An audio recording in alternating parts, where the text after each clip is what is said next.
Before we get going in today's video, guys, let me know in the comment section down below where in the world you are watching today's video from. I've done it previously in the past, but I absolutely love seeing where you're watching from around the world, and of course it helps the video be pushed into the algorithm even more if we do get as many comments as possible. So yeah, I'll be reading through all of them. I'd love to see some obscure places across the world, so let me know where in the world you are watching from. Yes guys, welcome back to the channel. We're back today for another video, of course, you know it, on Wrexham AFC. Today I'm going to be bringing you the latest transfer news related to Wrexham AFC. We're going to be talking a bit about potential incomings for Wrexham, and of course we've had some news that there has been a player that has departed to a fellow League 2 team that of course we're going to have to talk about. But before we get going in today's video, if you're looking for all the best Wrexham AFC content, this is the place to be. Make sure to get down there, click the red subscribe button with the notification bell on. We're on the road to 21,000 subscribers, so if you're new, like I said, get down there, click the red subscribe button, because this is the place to be for up-to-date Wrexham transfer news, Wrexham news just related in general about the club. This is the place to be. So yeah, we're going to be getting straight into it, and we're going to be talking about the player that has departed Wrexham AFC, Billy Waters. Now, I think we all expected Billy Waters was going to depart in January, but to who we didn't really know. But we've later learned the news that Billy Waters has joined fellow League 2 side Doncaster Rovers on loan until the end of the season. Personally, for me, my first words on this, I think it's a very, very good move for Waters himself, because a lot of people were thinking maybe get a National League move, maybe he could possibly return to Barrow under Pete Wild. I think that was the best case scenario, but definitely him joining Doncaster Rovers will do him the world of good. It's fair to say it's been a fairly unsuccessful stay at Wrexham AFC for Billy Waters. You know, since signing from Barrow, he's only featured in 4 league games across the 22-23 and the 23-24 season, and of course he's failed to hit the back of the net. I think this is a really good move for Doncaster and Billy Waters, of course, because they've just recently lost their lone striker Mo File, who was returned back to West Brom, and I think he's gone on loan to Walsall now, so they needed that extra striker in, and Billy Waters is in. He's played already, making his debut. I think he had 65 minutes on the pitch. Doncaster fans said he showed some promising signs, so you know, that's good. As long as he's getting his confidence back, then I think that's all that matters, and hopefully we can see him chip in with a couple of goals. Like I said, Doncaster, they're fighting to survive. They're a very good club, a well-renowned club, and I think they've got a good manager in Grant McCann that hopefully can get the best out of Billy Waters. And looking at Billy Waters' interview when he did sign for Doncaster, you know, he said he's been frustrated with his first half of the season. Of course, not being included in that squad list for Wrexham AFC meant he couldn't feature at all in the league, and he said he's also determined to get back playing and get back scoring. Now, it seems like Billy Waters is very, very eager and looks to have a good mentality, which for Billy Waters, it's of course easy to get demoralised from what's happened, but he's kept his head up. He's trained well, of course, at Wrexham to make sure he's match fit, match ready for his loan move out in January, and that is exactly what has happened.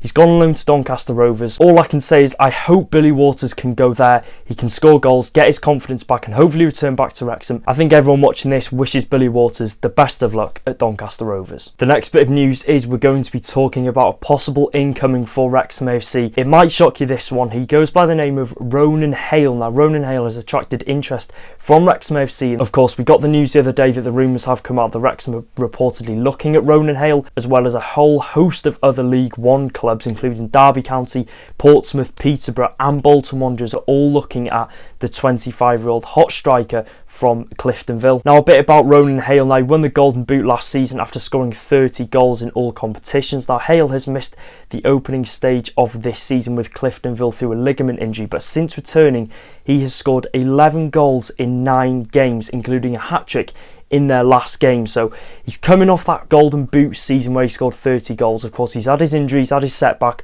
but the way he's come back has been absolutely incredible. 11 goals in 9 games. He looks like a proper out-and-out striker. He's got a good eye for goal, and I do think it's no surprise that multiple clubs are looking to get Ronan Hall onto their books. Now, after watching some of his clips, he's got an incredible eye for goal. He's a good finisher, he's quick, and it's very obvious that there is potential there for him to possibly jump over to the English Football League and be really, really successful. Now, on our attacking side of things at Wrexham AFC, attacking is definitely an area where I would like to see us possibly improve in this January transfer window. Of course, we've got good options at the minute, but with Billy Waters going out on loan, of course, it would be nice to maybe bring that one extra striker in. And of course, there's been a couple of names floating around: Ronan Hail, Jonson, Clarke-Harris, Lee Gregory. So it's not like we're not looking at strikers. I think we will definitely see a striker come in at the end of the January transfer window. Of course, Phil Parkinson has come out and said that he's looking at a few players. There have been negotiations, but nothing is concrete yet. Nothing is confirmed,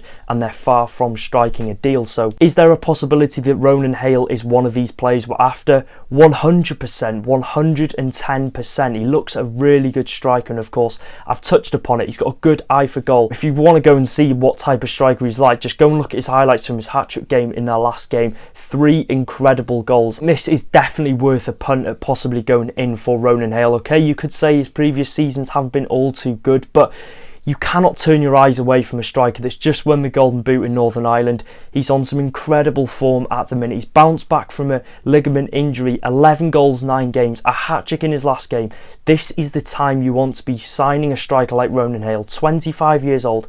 He's coming up to the peak of his career. You know, this is when he's going to be best. He's coming off a really, really good season. I think that's like 41 goals in a season and a half for Ronan Hail. So I'm all over this possible addition. I'm all over for us bringing a new striker in to bolster the options that we do have up front. And yeah, it's fair to say that we're going to be in sort of a battle if we want to go out and sign Ronan Hail. Like I've said, loads of League One clubs are after him.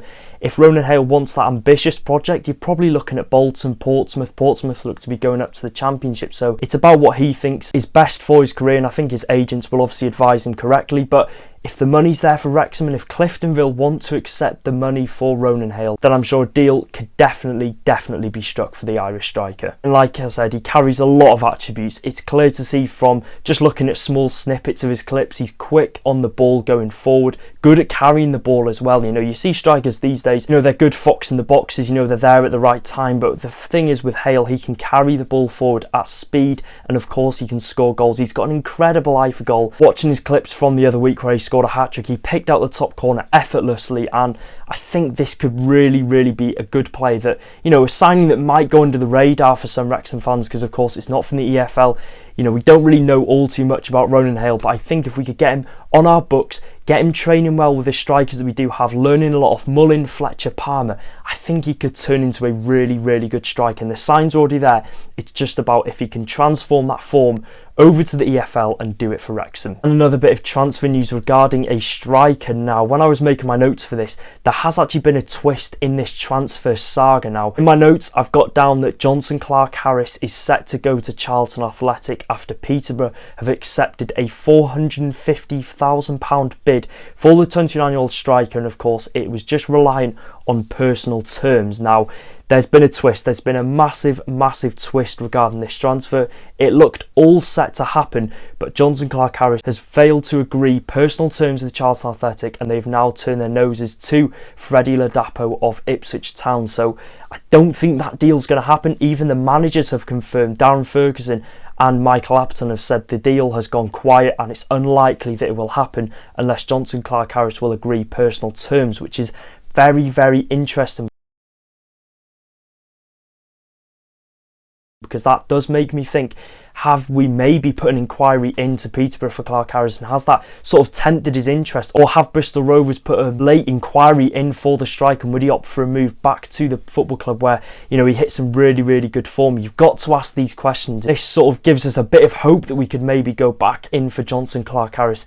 The owner even said it himself, if the bid's right, they will accept it. And if Jonson Clarke-Harris is ambitious about the project that he's going to and about the football club that he could be playing for, then the deal could 100% happen in the January transfer window. Of course, they'll be looking to offload Clarke-Harris and get money for him because he's out of contract in the summer, and it's unlikely that he will put pen to paper to sign a new deal at the Posh. So if there's ever a time to get a prolific goal scorer into the club, it is now. On my original notes for this, I've said I'm disappointed. Of course, I'm very disappointed. Obviously, we showed our interest in him in the summer, and I'd have been all over this signing. I'd be more than happy seeing Jonson Clarke-Harris sign. But in Parky we trust. If Parky obviously hasn't put a bid in for Jonson Clarke-Harris this transfer window, he's either happy with what we've got and he'll get the best out of the strikers until the end of the year, or he's got someone else lined up. So I'm going to always trust Parky on this one. Although this would be an incredible signing, my full faith and trust goes into our gaffer. Of course, a lot of people have doubted him in the past with signings and, you know, turning down the option to sign a couple of players, but he has been incredible with the signings he's made. The patience he showed has been incredible. So I'm going to let the boss decide on what happens with the striker situation. And yeah, we're going to be talking now not about transfer news, about a Kop update. Now, it seems a long while since I've last reported on the Kop stand, the Kop redevelopment, but we finally got some good news regarding it. Now, cast your minds back a couple of months to the video where I did say that the council imposed that the Kop could only be at use up to 4,900 seats out of 5,500 due to water treatment in the local area, water pollution, etc. You know, it was a very strange decision, and I was massively disappointed because, of course, when I was recording this video, we got the news that the Kop was hopefully going to be up in about a year and a half, and you know, it'd be good to see 5,500 fans in there, but to get the news that we couldn't house it up to full capacity due to a water pollution rule set by the council, I think was absolutely ridiculous. But since then, the council have said, since improvements to the waste water treatment and consultation with Welsh Water and Natural Resources Wales, the approval has been granted, and when built, the Kop can accommodate 5,500 full capacity, which is brilliant news. Absolutely brilliant news. So when the Kop is going to be built, it will be up to full capacity from the first game that is open, which is absolutely incredible because, let's be honest, it would have been really strange to see only 4,900 people in there. But you know, I'm really happy with this, but there's still no update on when the Kop redevelopment will start, which I'm sure everyone is looking forward to. Everyone is eager to know when the Kop stand is obviously going to be starting with the redevelopment. Of course, we've got the temporary stand at the minute. It's doing its job. You know, I think it's been a great addition to the racecourse ground. And of course, as a supporter, it's great to see a four-sided ground fully full on a match day. It was our biggest attendance for decades the other day at home to Wimbledon. So this club is on the up, and we're doing very well for ourselves, and you know, our league form is matching the stuff we're doing off the field as well. So yeah, let me know in the comment section down below, who do you think we're going to sign in the transfer window? Do you think we should go in for Ronan Hale? Should we turn our minds to Jonson, Clarke-Harris, Lee Gregory? Of course, if Millwall get a striker in there, more than happy to offload Lee Gregory to another club. Of course, Wrexham have reportedly shown interest. But the age Lee Gregory is, we sort of want to be going for strikers who are going to help us in the long term. But I've said it already in this video, I'm going to trust Phil Parkinson on our January transfer window. I'll let him do the business. But if he wants any hints, I think we should go in for Jonson, Clarke-Harris. But yeah, if you enjoyed today's video, make sure to drop a like, get down there and subscribe, and I'll see you in another video. Take care, guys. Up the town.